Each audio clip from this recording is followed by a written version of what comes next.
जय Hind and hello guys, स्वागत है आपका आपके अपने YouTube चैनल ज्ञानदेव होस्ट में। और इस वीडियो में मैं आपको बताने वाला हूं CUET UG 2025 ऑनलाइन फॉर्म के बारे में कि कैसे आपको ये फॉर्म फिलअप करना है। तो आप इस वीडियो को देखते रहिए। यहां पर आपको लेटेस्ट अपडेट के साथ में कैसे फॉर्म को फिल करना है इसके बारे में संपूर्ण जानकारी दी जाएगी। और जो आपके सामने प्रॉब्लम आ रही है फॉर्म को भरते समय, चाहे वो आपका फोटो साइन अपलोड करने में हो या फिर क्वालिफिकेशन की जानकारी भरने में हो, सभी के सोल्यूशन इस वीडियो के अंदर दिए जाएंगे। और क्योंकि ये जो प्रॉब्लम है वो आपको कमेंट के माध्यम से करके आंसर करके समझाना पॉसिबल नहीं होता, इसलिए स्पेशल वीडियो बना करके आपको ये जानकारी दी जा रही है। तो अगर आपने अभी तक वीडियो को लाइक शेयर नहीं किया, कर दीजिए। चैनल के ऊपर नए हैं तो चैनल को सब्सक्राइब कर लीजिएगा।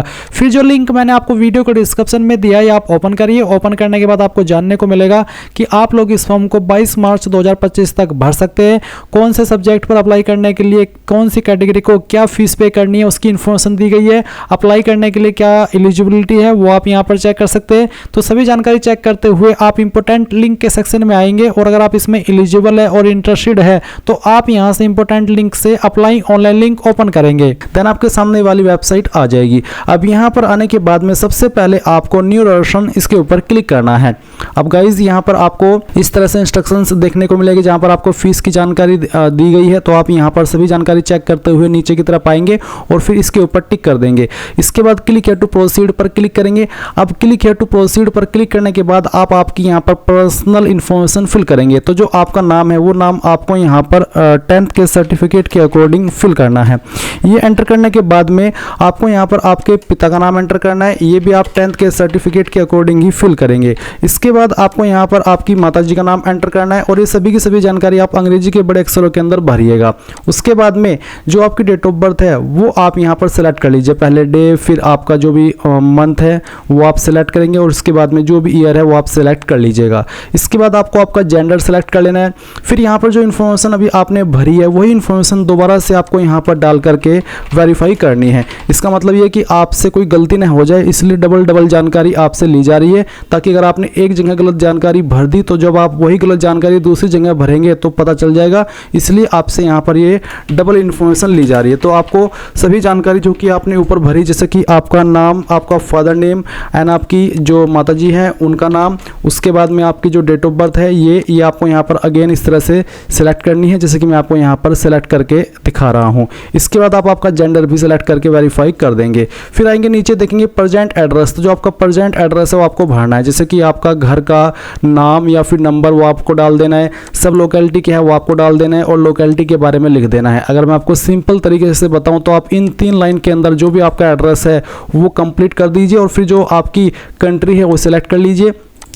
इसके बाद में आपकी जो स्टेट है वो आपको यहाँ पर सेलेक्ट कर लेनी है और फिर जो आपकी डिस्ट्रिक्ट है वो भी आप यहाँ पर डिस्ट्रिक्ट की लिस्ट से सिलेक्ट कर लेंगे। एंड देन आपका जो पिन कोड है वो आप यहाँ पर डाल देंगे। नीचे आएंगे देखेंगे आपका ईमेल एड्रेस आपसे मांगा है, तो आपको आपका ईमेल एड्रेस डालना है। ईमेल एड्रेस को दोबारा डाल करके वेरीफाई करना है। अपना मोबाइल नंबर डालना है 10 डिजिट का और उसको दोबारा डाल करके वेरीफाई कर देना है। फिर कोई अन्य नंबर आप देना चाहते तो आप अल्टरनेट कॉन्टैक्ट नंबर के अंदर दे सकते हैं, नहीं तो चाहे तो इस ऑप्शन को आप खाली भी छोड़ सकते हैं। फिर नीचे की तरफ देखेंगे परमानेंट एड्रेस। अब अगर आपका परमानेंट एड्रेस और जो प्रेजेंट एड्रेस है वो सेम है तो आप यहां पर सेम एज प्रेजेंट एड्रेस इस बॉक्स को टिक कर देंगे। पर अगर आपका प्रेजेंट और परमानेंट एड्रेस अलग अलग है तो अनटिक रहने दे और अलग से अपना नीचे जो परमानेंट एड्रेस है वो भर दे। अभी जो आपने ऊपर की तरफ भरा है वो आपने आपका प्रेजेंट एड्रेस भरा है। फिर आप देखेंगे चूज पासवर्ड। तो आपको यहाँ पर एक पासवर्ड बनाना है। पासवर्ड आपका कैसा, उसका एक एग्जाम्पल मैं आपको यहाँ पर देकर भी दिखाता हूँ। तो आपके पासवर्ड के अंदर इंग्लिश का कैपिटल लेटर कम से कम एक, स्मॉल लेटर कम से कम एक और फिर उसके बाद में कोई स्पेशल कैरेक्टर और साथ ही डिजिट का इस्तेमाल करना है। तो कुछ इस तरह का पासवर्ड आप यहां पर बना लेंगे और फिर आप उसको दोबारा डाल करके वेरीफाई करेंगे। एंड देन एक सिक्योरिटी क्वेश्चन आप सेलेक्ट कर लेंगे आपका चॉइस के अकॉर्डिंग और उसके बाद जो भी आंसर आप रखना चाहे उसका वो आप यहां पर रख दीजिए। ये आपको तब काम आता है जब आप आपका पासवर्ड भूल जाते हैं और आप उसको रिकवर करते हैं। इसके बाद गाइज ये कैप्चा कोड आप डालेंगे, सभी जानकारी चेक करते हुए सबमिट के ऊपर क्लिक कर देंगे। अब आपने गाइज जो भी जानकारी भरी है उसका रिव्यू आपके सामने है, आप इसको क्लोज कीजिए और क्लोज करने के बाद जो इन्फॉर्मेशन अभी आपने भरी वो आप यहाँ पर चेक कर लेंगे। अब अगर आपको लगता है कि इसमें कोई जानकारी गलत है तो आप अभी से एडिट रजिस्ट्रेशन फॉर्म के ऊपर क्लिक करके उस जानकारी को सही कर ले। पर अगर आपको लगता है कि हाँ आपने जो जानकारी चेक करी वो सभी सही है, तो फिर आप यहाँ पर my name, father name, mother name, date of birth, इसके अलावा email ID, mobile number, address, gender, इन सभी के ऊपर टिक करेंगे, जिनके ऊपर टिक करने का मतलब यही है कि हाँ डबल चेक करने के बाद भी आपकी जानकारी सही है। अब आप आई एग्री करेंगे, submit and send OTP to verify mobile number, इसके ऊपर क्लिक करके यहाँ से यस कर देंगे। फिर जो मोबाइल नंबर अभी आपने फिल किया है इसके ऊपर एक ओटीपी जाएगा, वो ओटीपी आप यहाँ पर डाल दीजिए और उसके बाद सबमिट रेशन फॉर्म इसके ऊपर क्लिक कीजिए। अब आपके सामने यहाँ पर कुछ ऐसा इंटरफेस आ जाएगा। अभी आप यहाँ पर गाइज फॉर्म कंप्लीट करने से पहले अपनी ईमेल आईडी भी वेरीफाई कर लीजिए, क्योंकि जब तक ईमेल वेरीफाई नहीं होगी आप अपना फॉर्म फाइनल सबमिट नहीं कर पाएंगे। इसलिए वेरीफाई ईमेल आईडी के ऊपर क्लिक कीजिए। ये जो कैप्चा कोड आपके सामने यहाँ पर आ रहा है, ये कैप्चा कोड आपको यहाँ पर एंटर करना है एंड उसके बाद में सबमिट एंड गेट ओटीपी इसके ऊपर क्लिक करना है। फिर आपकी ईमेल के ऊपर भी इसी तरह से ओटीपी जाएगा, वो ओटीपी यहाँ पर डाल दीजिए और वेरीफाई के ऊपर क्लिक करके इसको भी वेरीफाई कर दीजिए। तो यहाँ पर मेरी ईमेल इस तरह से वेरीफाई हो चुकी है, आपकी भी सेम वे में वेरीफाई होगी। अब आप यहाँ से ओके करिएगा और ओके करने के बाद अभी आप कंप्लीट एप्लीकेशन फॉर्म पर क्लिक करेंगे। इसके ऊपर क्लिक करने के बाद में जो अब आपकी बाकी की इन्फॉर्मेशन है वो आपको फिल करनी है। तो रेशन कॉन्टैक्ट डिटेल तो आपकी यहाँ पर कंप्लीट हो चुकी है। अभी आप यहाँ पर देखेंगे रजिस्टर पर्सनल डिटेल, तो आप इसके ऊपर क्लिक कीजिएगा। इसके बाद में आप देखेंगे कुछ इन्फॉर्मेशन आपकी भरी हुई है और कुछ इन्फॉर्मेशन अभी आपको भरनी है, जैसे कि नेशनलिटी, इसमें आप इंडियन सेलेक्ट कर लीजिए अगर आप इंडियन है। अगर आप ओवरसीज सिटीजन ऑफ इंडिया तो वो सेलेक्ट कर लेंगे, फॉरेन है तो फॉरेन, और नॉन रेजिडेंट इंडियन है तो वो भी आप सेलेक्ट कर सकते हैं। तो बेसिकली जो भी इसमें से आपका स्टेटस है वो आप सेलेक्ट कर लीजिए। राज्य का निवास, कौन सी स्टेट के आप निवासी है वो स्टेट आपको यहाँ पर सेलेक्ट कर लेनी है। इसके बाद नीचे की तरफ आएंगे तो यहाँ पर आप देखेंगे आपकी कास्ट कैटेगरी, तो जो भी कास्ट कैटेगरी है OBC, EWS, ST, SC, general जो भी है वही आपको यहाँ पर सेलेक्ट करनी होगी। इसके बाद जैसे कि मैंने अगर ओबीसी सेलेक्ट किया तो पूछा कि कंफर्म कैटेगरी, तो दोबारा इसको सेलेक्ट करके आपको यहाँ पर बताना होगा। अगर आपकी कैटेगरी एसटी है या फिर कोई अन्य है तो आपको यहाँ पर इस तरह से एक जो सवाल है वो देखने को मिलेगा, जहाँ पर है कि क्या आपके पास किसी अधिकृत सरकारी कार्यालय द्वारा जारी किया गया मान्य और सक्रिय श्रेणी प्रमाण पत्र है, यानी कि क्या आपके पास जो कास्ट कैटेगरी सर्टिफिकेट है वो है जो कि गवर्नमेंट ऑफिस के द्वारा जारी होना चाहिए। और ये जो सर्टिफिकेट है ये आपका यहाँ पर इसमें सेंट्रल का बना होना चाहिए, क्योंकि ये जो फॉर्म है वो सेंट्रल गवर्नमेंट के द्वारा कंडक्ट किए जाते हैं। तो जो भी आपकी कास्ट कैटेगरी है वो इस तरह से आप यहाँ पर सिलेक्ट कर लीजिएगा और फिर आपको यहाँ पर बताना है कि आपके पास है या फिर अभी आप वेट कर रहे हैं। अगर है तो यस करिएगा। यस करने के बाद में फिर आप देखेंगे कैटेगरी सर्टिफिकेट आईडी नंबर, तो जो भी आपका कास्ट कैटेगरी सर्टिफिकेट है वो आपको यहाँ पर उसका आईडी नंबर देना होगा, जो कि आपको सर्टिफिकेट के ऊपर इन्फॉर्मेशन देखने को मिलेगी। उसके अलावा श्रेणी प्रमाण पत्र जारी करने की तिथि, किस डेट में आपका सर्टिफिकेट जारी हुआ है वो डेट आपको यहाँ पर एंटर करनी है, इस तरह से जैसे कि मैं आपको यहाँ पर एंटर करके दिखा रहा हूँ। तो इस तरह से आप इसको भर दीजिएगा। फिर आता है श्रेणी प्रमाण पत्र जारी करने वाले प्राधिकारी का नाम, कौन सी प्राधिकारी ने आपके सर्टिफिकेट को जारी किया है। ये जो प्राधिकारी की पोस्ट होती है ये आपको आपके सर्टिफिकेट के ऊपर देखने को मिल जाएगी। जहाँ पर मोहर लगी हुई होती है वहीं पर लिखा होता है सक्षम अधिकारी और उसके बाद में लिखा होता है कि कौन से पोस्ट के अधिकारी ने जारी किया है। जनरली ये सर्टिफिकेट आपका एसडीएम, मजिस्ट्रेट या फिर डीएम, इसके अलावा तहसीलदार, नायब तहसीलदार, इन पोस्ट के अधिकारी द्वारा जारी होता है। तो आपको आपका सर्टिफिकेट चेक करना है, वहाँ पर आपको देखने को मिल जाएगा। अब आपसे पूछे कि आप पीडब्ल्यूडी उम्मीदवार है, अगर है तो आपको यहाँ पर यस करना है और बताना है कि मैं विकलांग हूँ, मेरी विकलांगता 40% या उससे ज़्यादा है या फिर 40% से कम। अगर नहीं है तो नो कर दीजिए। फिर कुछ और सवालों के आंसर करने हैं, जैसे कि क्या आपको मधुमेह है, अगर है तो यस, नहीं तो आप नो करेंगे। निवास की जगह क्या है, आप शहरी एरिया में रहते हैं या फिर ग्रामीण एरिया में, तो जिसमें भी रहते हैं वही आप सिलेक्ट कर लीजिए। फिर आपकी परिवार की वार्षिक आय कितनी है वो उसकी एक रेंज आपको यहाँ पर सेलेक्ट कर लेनी है। इसके बाद में बिलोंग्स टू माइनॉरिटी, क्या आप माइनॉरिटी में से बिलोंग करते हैं, अगर हाँ तो यस, और यस करने के बाद में फिर आपको बताना कि आपकी माइनॉरिटी कम्युनिटी कौन सी है। उसके बाद में आरक्षक कर्मिक भूतपूर्व सैनिकों के प्रतिपालित अगर आप है तो आप यहाँ पर यस करेंगे, नहीं तो आपको नो करना है। एनसीसी कोटा के लिए दावा, एनसीसी जो कोटा होता है उसके लिए आप क्लेम करना चाहते हैं, अगर हाँ तो यस, नहीं तो आप नो करेंगे। अगर आप एनसीसी कैंडिडेट है तभी आप इसमें यस करिएगा। खेल कोटा के लिए दावा अगर आप करना चाहते हैं, अगर आप एक स्पोर्ट्स पर्सन है तो आप इसमें यस करिएगा, अगर नहीं है तो आप नो कर दीजिए। फिर एक कैप्चा कोड डालेंगे और सेव एंड नेक्स्ट कर देंगे। अब आपके सामने यहाँ पर ऑप्शन आता है आइडेंटिटी टाइप डिटेल, तो चूज आइडेंटिटी में आपको यहाँ पर कोई एक माध्यम सेलेक्ट कर लेना है, आधार या फिर डिजिलॉकर या Indian passport number, PAN card number, driving licence ID, ration card, voter ID card. तो जो भी बेसिकली आपके पास में से आईडी है वो ये आप सेलेक्ट कर लीजिए। अगर मान लीजिए आप आधार सेलेक्ट करें तो आधार सेलेक्ट करने के बाद में आप यहाँ पर इसमें टिक करेंगे, जो आपको यहाँ पर टिक करने को बोला है, और फिर आपका जो आधार नंबर है वो आप यहाँ पर डाल देंगे और फिर उसके बाद में उसको दोबारा डाल करके वेरीफाई करेंगे। और ये जो आप यहाँ पर ऊपर टिक करेंगे, इसको टिक करने से पहले एक बार पढ़ लीजिएगा कि आपको बोला है कि मैं स्वेच्छा से अपना आधार नंबर साझा करने के लिए सहमत हूँ और मुझे पता है कि इसका उपयोग UIDAI के आधार रिकॉर्ड में उपलब्ध मेरे व्यक्तिगत पहचान विवरण से मिलान करके CUET UG 2025 परीक्षा के विभिन्न चरणों में मेरी पहचान स्थापित करने के लिए किया जाएगा। तो ये आपको वेरीफाई करना है। फिर आप यहाँ पर जैसे आधार नंबर दोनों बार डाल देंगे, यानी कि उसको कंफर्म भी कर देंगे, तो ये कैप्चा को डालिएगा और सबमिट एंड नेक्स्ट के ऊपर क्लिक कीजिएगा। इसके बाद में यहाँ पर आपसे पूछे अपार आईडी, क्या आपके पास अपार आईडी है? अगर है तो यस करिएगा और यस करने के बाद सबमिट करिएगा। और अगर आपको नहीं पता कि अपार आईडी क्या है तो आप यूट्यूब के ऊपर सर्च कर लीजिए अपार आईडी क्या है और आपको कैसे बनानी होती है उसके बारे में आपको इन्फॉर्मेशन मिल जाएगी। ये अपार आईडी होना आपके पास वैसे अभी कंपलसरी तो नहीं है, अगर है तो यस कर दीजिए, नहीं है तो नो कर दीजिए और उसके बाद में सबमिट करके यहाँ से ओके कर दीजिए। अब आपको यहाँ पर जो आगे की इन्फॉर्मेशन वो देनी है, तो यहाँ पर आप परीक्षा के लिए चयन करें सिलेक्ट फॉर एग्जाम। तो आपको यहाँ पर नोट करके कुछ इन्फॉर्मेशन दी गई है। आपको बोला है कि टेस्ट पेपर का चयन करने से पहले इस यूनिवर्सिटी टैब के अंतर्गत CUET UG परीक्षा में भाग लेने वाले विभिन्न विश्वविद्यालयों द्वारा प्रस्तुत पाठ्यक्रम की सूची देखें, यानी कि कौन कौन से पाठ्यक्रम उसके इंस्टीट्यूट के अंदर है वो आपको देख लेने हैं। आप भाषाओं और सामान्य योग्यता परीक्षण सहित अधिकतम 5 टेस्ट पेपर चुन सकते हैं। कम से कम एक भाषा का चयन करना उचित है। यदि आप संस्कृत या केवल भाषा विषय चुन रहे हैं तो कृपया प्रश्न पत्र माध्यम में विषय विशिष्ट चुनें। तो ये इंस्ट्रक्शंस आपको ध्यान में रखने हैं आपके जो सब्जेक्ट है वो सिलेक्ट करने से पहले। तो यहाँ पर है टेस्ट पेपर, तो किस लैंग्वेज में देना चाहते हैं वो आपको यहाँ पर सिलेक्ट कर लेना है इस तरह से, जैसे कि मैं आपको सिलेक्ट करके दिखाया हूँ।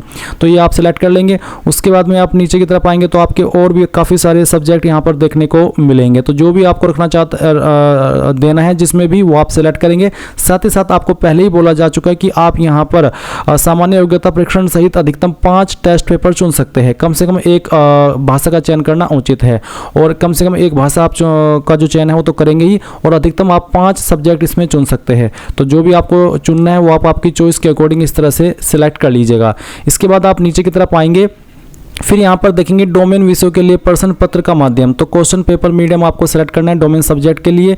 तो जिस भी लैंग्वेज में आप रखना चाहते हैं वो रख सकते हैं और फिर इसी में आपको देना होगा। इसके बाद में आप यहाँ पर जो आपकी चॉइस है एग्ज़ाम सेंटर की वो सिलेक्ट करनी है। पहले आप यहाँ पर स्टेट की देंगे, फिर उस स्टेट के अंदर किस सिटी को प्रेफरेंस देना चाहते हैं वो सिटी आप सिलेक्ट कर लेंगे।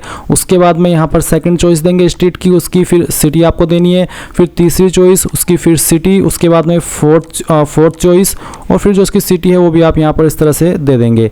एंड यहाँ पर नीचे की तरफ आप आएंगे तो देखेंगे आपका फादर का जो ऑक्यूपेशन है वो पूछा है, तो आपको बताना कि किस फील्ड में वो काम करते हैं। तो अगर इनमें है तो इनमें से सिलेक्ट कर ले, नहीं तो आप यहाँ पर अदर्स सेल्फ एम्प्लॉयमेंट का जो ऑप्शन है उसका भी यूज कर सकते हैं। उसके बाद में उनकी क्वालिफिकेशन क्या है वो सिलेक्ट कर लीजिएगा। मदर का जो ऑक्यूपेशन है वो क्या है वो भी आप यहाँ पर सिलेक्ट कर लीजिएगा इस तरह से, और फिर जो उनका क्वालिफिकेशन है वो भी सिलेक्ट कर लीजिएगा। इसके बाद एक कैप्चा कोड आप यहाँ पर डालेंगे जो कि आपके डिस्प्ले के ऊपर आ रहा है। तो ये डालने के बाद में आप यहाँ पर सेव और नेक्स्ट कर देंगे। इसके बाद यहाँ से आप यस करेंगे। यस करने के बाद में गाइज अब आपको जो क्वालिफिकेशन की जानकारी है वो फिल करनी है। तो सबसे पहले आप 10वीं की इन्फॉर्मेशन भरेंगे। 10वीं में आप पास सिलेक्ट कर लेंगे स्टेटस, फिर आपको बताना कि किस साल के अंदर आपने पास की है, तो वो आप यहाँ पर इस तरह से सिलेक्ट कर लीजिएगा। ये सिलेक्ट करने के बाद में आप यहाँ पर देखेंगे क्वालिफाइंग एग्जाम, तो 10th और इक्विवेलेंट इसमें सिलेक्ट कर लीजिएगा। पैलेस ऑफ स्कूलिंग क्या थी, जहाँ से आपने आपकी 10वीं की है वो ग्रामीण एरिया था या फिर शहरी, तो जो भी था वो आप यहाँ पर सिलेक्ट कर लीजिएगा। उसके बाद में किस तरह का आपका स्कूल था, केंद्रीय विद्यालय, Jawahar Navodaya Vidyalaya, government aided private या फिर फुल्ली प्राइवेट गवर्नमेंट स्कूल, तो जो भी था वो आपको यहाँ पर सेलेक्ट कर लेना है। ये आपको भी पता होगा कि आपका स्कूल का प्रकार क्या था। इसके बाद में आपको बताना कि कौन सी स्टेट से आपने 10वीं का एग्जाम दिया है, और उसके बाद में आपको यहाँ पर उसकी डिस्ट्रिक्ट बतानी है जिस डिस्ट्रिक्ट से आपने ये एग्जाम दिया 10वीं का। उसके बाद फिर आपको यहाँ पर आपका जो बोर्ड है 10वीं का वो सिलेक्ट कर लेना है। अगर आपका बोर्ड यहाँ पर लिस्ट के अंदर नहीं आ रहा है तो आप अदर ऑप्शन का सिलेक्ट जो ऑप्शन है उसको भी सिलेक्ट कर सकते हैं। तो यहाँ पर जो आपका बोर्ड है वो आप सिलेक्ट कर लीजिएगा। तो डेमो के लिए मैं यहाँ पर चलिए सिलेक्ट कर लेता हूँ। फिर यहाँ पर आता है रिजल्ट मोड, किसके अंदर आपके नंबर थे, परसेंटेज, सीजीपी या फिर अदर, वो आप सिलेक्ट कर लेंगे। तो यहाँ पर मैंने परसेंटेज मोड सिलेक्ट किया है। तो इसके बाद में आपको यहाँ पर आपके टोटल मार्क्स एंटर करने हैं और फिर आपको बताना कि कितने नंबर आपको 10वीं के अंदर आए थे और उसके बाद में परसेंटेज आ जाएगी। देन आपका जो रोल नंबर है वो आप यहाँ पर एंटर कर दीजिए। फिर आपको बताना है स्कूल कॉलेज का नाम और पता। तो बेसिकली जो भी आपका स्कूल कॉलेज है उसका पूरा नाम आपको यहाँ पर एंटर करना होगा। पूरा नाम मतलब एड्रेस सहित। तो आपको यहाँ पर एड्रेस सहित अपने पूरा नाम लिख देना है। मैंने थोड़ा शॉर्ट में लिखा है पर आपको पूरा नाम देना होगा एड्रेस सहित। उसके बाद में पिन कोड क्या था आपके स्कूल कॉलेज का, तो जो भी आपके स्कूल कॉलेज का पिन कोड था वो यहाँ पर डाल दीजिए। इसमें बहुत सारे कैंडिडेट कंफ्यूज होते हैं कि स्कूल कॉलेज का जो पिन कोड है वो कोई अलग से होता है, बल्कि वो अलग से नहीं होता है। तो वो आपका जियोग्राफी एरिया के अकॉर्डिंग ही होता है। मान लीजिए मेरा स्कूल है सहारनपुर के अंदर, तो जो सहारनपुर का पिन कोड है वो 247001 है, तो मेरे स्कूल कॉलेज का पिन कोड भी 247001 ही रहेगा। तो जिस भी एरिया में आपका स्कूल है और उस एरिया का जो पिन कोड लगता है, जिस पे आप कोई डाक मंगवाते हैं, कोई पार्सल मंगवाते हैं, तो वही पिन कोड आपके स्कूल कॉलेज का भी रहता है। तो वही आपको यहाँ पर भरना होगा। अब आप यहाँ पर 12वीं की इन्फॉर्मेशन भरेंगे। 12वीं आपने पास कर ली तो पास सेलेक्ट करेंगे, अगर कर रहे हैं तो आप अपीयरिंग सेलेक्ट करेंगे। अपीयरिंग सेलेक्ट करने पर फिर आपका पासिंग ईयर ऑटोमेटिकली 2025 आएगा और पास सेलेक्ट करने पर फिर आपका जो पासिंग ईयर है वो आप यहाँ पर खुद से सिलेक्ट कर सकते हैं। इसके बाद फिर आपको क्वालिफाइंग एग्जाम के अंदर हायर सेकेंडरी 3 ईयर कोर्स, यानी कि अगर आपने डिप्लोमा किया है 10वीं के बाद में तो आप यहाँ पर ये वाला ऑप्शन सेलेक्ट कर लेंगे। और अगर आप 12वीं की है तो आप 12वीं सेलेक्ट कर लीजिएगा।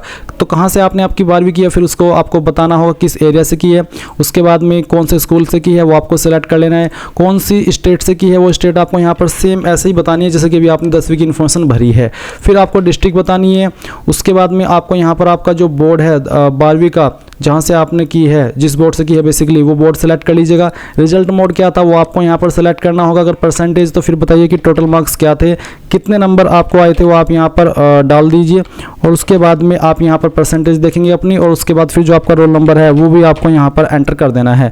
स्कूल कॉलेज का नाम और एड्रेस देना है। उसके बाद फिर यहाँ पर आपको पिन कोड देना है। और गाइज फिर आप ये कैप्चा कोड डाल करके सेव और नेक्स्ट के ऊपर क्लिक करेंगे। अब यहाँ पर एडिशनल डिटेल में आपसे पूछेगी कि आप जुड़वा है और दोनों CUET UG 2025 के लिए आवेदन कर रहे हैं। अगर आप ऐसे कैंडिडेट है तो यस करेंगे, अगर नहीं है आप जुड़वा, आप सिंगली अप्लाई कर रहे हैं तो आप नो कर दीजिए।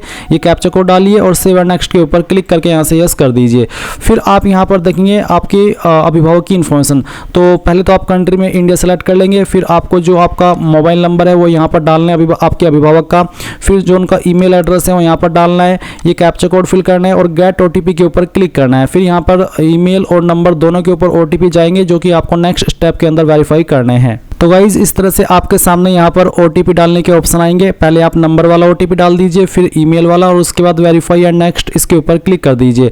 अब आप यहाँ पर फोटो एंड सिग्नेचर अपलोड करेंगे। गाइज यहाँ पर आपके लिए एक अच्छी खबर यह है कि अभी रिसेंटली जो नीट के फॉर्म भरे जा रहे हैं उसमें बहुत सारी इन्फॉर्मेशन ली जा रही है डॉक्यूमेंट के सेक्शन में, जहाँ पर आपको फिंगर का जो फोटो है वो देना होता है, फिर कहीं पोस्ट कार्ड साइज फोटो, कहीं कुछ, कहीं डॉक्यूमेंट्स, कहीं कास्ट सर्टिफिकेट। पर यहाँ पर अच्छी खबर यह कि आपसे सिर्फ आपका फोटो और जो सिग्नेचर है वही लिया जा रहा है। फोटो का जो आपको नाम देना है उसको वो आपको यहाँ से फाइल नेम से कॉपी कर लेना है। इसमें आपके नाम के शुरू के 2 वर्ड रहेंगे, फिर अंडरस्कोर और फिर उसके बाद में फोटो लिखा होना चाहिए। इसी प्रकार से सिग्नेचर का जो फॉर्मेट है वो भी ऐसा ही रहेगा। साइज 10 से 200 के भी रहना चाहिए फोटो का, और सिग्नेचर का 10 से 50 के भी। तो आप यहाँ पर चूज फाइल के ऊपर क्लिक करेंगे और जहाँ पर भी गाइज आपकी फोटो फाइल है इस प्रकार की जो कि मैंने आपको यहाँ पर बताई है, तो वो आप यहाँ पर सिलेक्ट कर लीजिएगा। तो चलिए मैं आपको यहाँ पर दिखाता हूँ। मैं यहाँ पर फाइल सेलेक्ट करता हूँ, ओपन करता हूँ, अपलोड ओरिजिनल के ऊपर क्लिक कीजिए, यहाँ पर अपलोड पर क्लिक कीजिए और जो आपका फोटो है वो यहाँ पर फिर अपलोड हो जाएगा इस तरह से, और आप इसको व्यू भी कर सकते हैं। फिर आपको यहाँ पर सेम वे में आपका सिग्नेचर सेलेक्ट करना है और फिर यहाँ पर अपलोड ओरिजिनल के ऊपर क्लिक करना है और अपलोड पर क्लिक कर देना है। इसके बाद आपकी फाइल ये भी अपलोड हो जाएगी। इसके अलावा यहाँ पर कोई और डॉक्यूमेंट अपलोड करने को यहाँ नहीं बोला गया है। तो इसके बाद आपके सामने जो कैप्चा कोड आएगा, ये कैप्चा कोड आप यहाँ पर भरिए और ये भरने के बाद में सेव एंड नेक्स्ट कर दीजिए और यहाँ से यस कर दीजिए। अब यस करने के बाद आप देखेंगे कि आपके सामने फॉर्म का फाइनल रिव्यू पेज आ चुका है। तो आप इसको क्लोज कीजिए और जो भी जानकारी शुरू से लेकर अभी तक भरी है सभी चेक कर लीजिए। फिर आप यहाँ पर टिक करेंगे। इनके ऊपर टिक करने का मतलब यही है कि हाँ आपने सभी जानकारी को बहुत ही अच्छे से चेक कर लिया और आपके अकॉर्डिंग सभी जानकारी सही है। फिर आप आई एग्री करेंगे। फाइनल सबमिशन ऑफ एप्लीकेशन के ऊपर क्लिक करके अगर आपने यहाँ पर एक बार यस कर दिया तो फिर आपका फॉर्म सबमिट हो जाएगा और फिर उसके बाद आपको आपकी एप्लीकेशन फीस जमा करनी होगी। फीस आप ऑनलाइन माध्यम का इस्तेमाल करके किसी भी माध्यम का जमा कर सकते हैं और जैसे ही फीस जमा होगी तो ही जाकर के आपका फॉर्म कंप्लीट माना जाएगा। अगर आपको फीस जमा करने में कोई इशू आ रहा है तो आप कमेंट के माध्यम से पूछ लीजिएगा। तो ये थी गाइज पूरी जानकारी। आई होप आपको जानकारी पसंद आई होगी। कोई सवाल डाउट रह गया हो तो कमेंट के माध्यम से पूछ लेना जैसे कि मैंने कहा। And thanks for watching. जय हिंद।